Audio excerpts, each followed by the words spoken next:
Our top story tonight, the Air Force Reserve Officer Training Corps, also known as the ROTC program at Troy, took a major leap forward, not forward, but also upward. 8 Troy cadets are the first cadets in the nation to achieve drone certification. Troy's Air Force ROTC program is soaring to new heights following the drone certification for 8 cadets.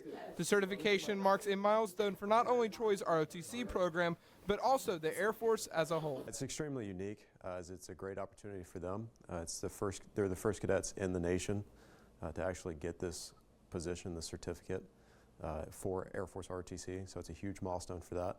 It's a huge milestone for the Air Force as a whole.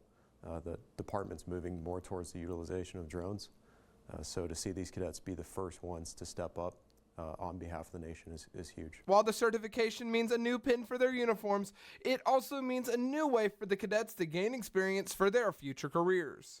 We get to get more hands-on experience with the drones that we get to, get to use out in the actual field, and it gives us some more aviation experience for those who are interested in aviation, and we get to learn a lot more about aviation as a whole. Even if it is just for the drones themselves, it kind of has some parts that tie into actual, like flying planes and stuff like that. The program has encouraged some cadets to pursue a new career path.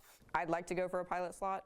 Originally, though, I wasn't trying for a pilot when I got into this program. I really just was doing something with my friends for all of us to get a little bit better at something.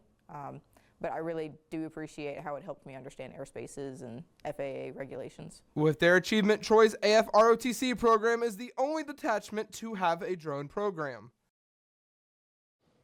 Cadets with the certification are now supporting a new pin on their uniforms. The pin features a gold drone in front of eagle wings.